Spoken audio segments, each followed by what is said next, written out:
Ça c'est des livres.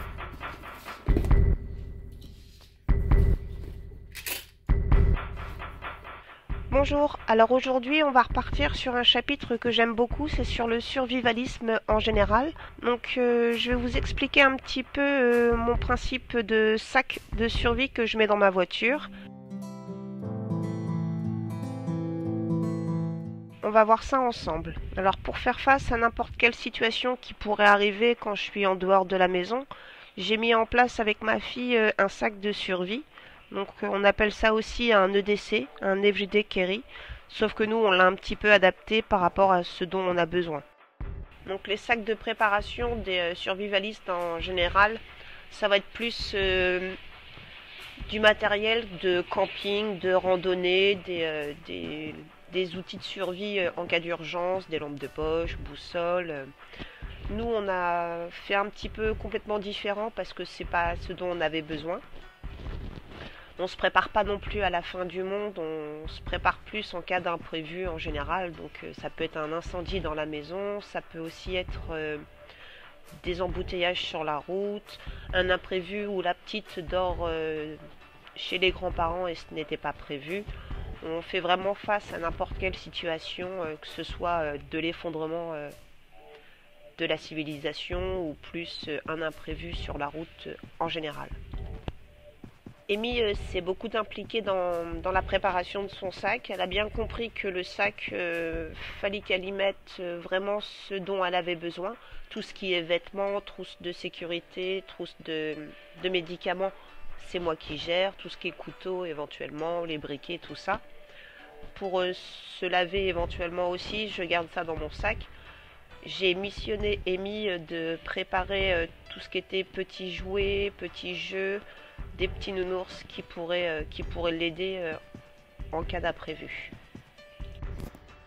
Donc là, finalement, j'ai décidé de changer de sac parce que l'autre sac que j'avais, c'est le sac que j'utilisais pour aller en balade en forêt. Et comme j'utilisais celui-là avec le orange, en forêt, c'était pas très discret par rapport aux animaux. C'était un peu visible, j'ai l'impression.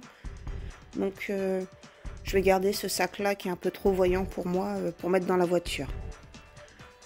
Donc, on va garder les lingettes, on va garder la trousse de secours qui est quand même pas mal fournie. Donc, j'ai déjà fait un check de ce qu'il y avait dedans pour savoir et être efficace en cas de besoin.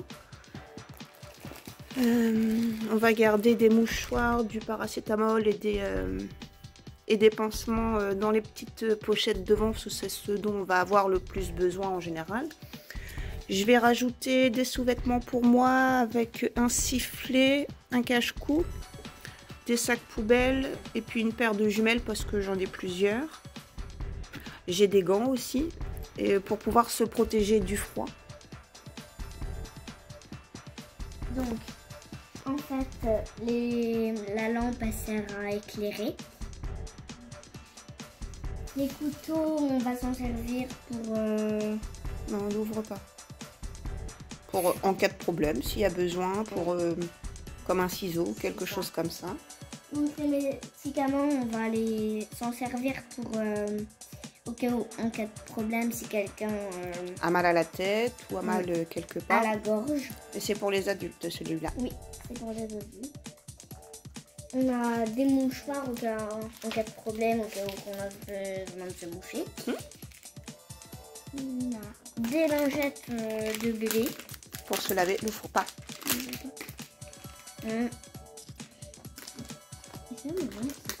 C'est des lingettes désinfectantes. Des lingettes désinfectantes qui servent à se désinfecter. Oui, comme pour... C'est aussi pour les bébés. Non. C'est surtout pour désinfecter. Oui. Pose. Et dedans, un sac. Un sac. Donc, ça c'est un sifflet. En cas de problème que moi je me perds, que papa et maman se perdent. Il y a des chaussettes. Au cas où que... Oui, bah des chaussettes pour tenir chaud. T'as des vêtements de rechange. Et puis on est pas mal. Et puis un nounours au cas où. Et elle est cachée, vous pouvez la voir dedans. D'accord. On est bon là, c'est bon. On va essayer de remettre tout gentil. Des jumelles. tes jumelles aussi, ouais. On va tout remettre dans les sacs, voir ce qu'il y a besoin de rajouter ou pas. D'accord, donc tes jumelles. Voilà. Donc c'est bon, j'ai tout remis dedans. Donc bon, ça fait un sac assez conséquent, mais c'est pas spécialement lourd. Amy a préparé ses jeux dans son petit sac de papier. Et puis je vais pouvoir remettre ça dans la voiture. Dans la voiture, j'ai prévu aussi des petits outils pour la voiture en général, parce que la voiture n'est pas très fiable en ce moment. On a des ponchos de pluie aussi dans la voiture. J'ai tout ce qui est bouteille d'eau. Il faudrait que je mette des barres de céréales. Et ça devrait être pas trop mal pour l'instant. On a aussi un plaid pour quand Amy va chez la nourrice le matin en pyjama et quand Amy a froid. Et pour l'instant, ça devrait être pas mal. Donc là, j'ai tout bien réinstallé, tout bien fixé. J'ai aussi des pinces pour démarrer la voiture, tout ce qui est liquide de refroidissement, de l'eau.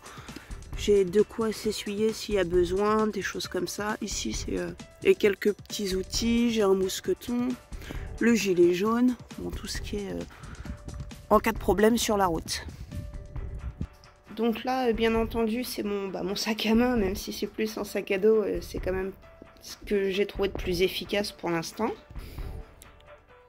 Donc avec mon sac à dos, j'ai quand même pas mal de choses que je peux stocker dedans. J'ai toujours ma petite trousse avec pas mal d'affaires de base, comme mon petit chargeur de batterie. J'ai plusieurs câbles, des tampons, Doliprane. Donc là, je vais refaire un check de mon sac.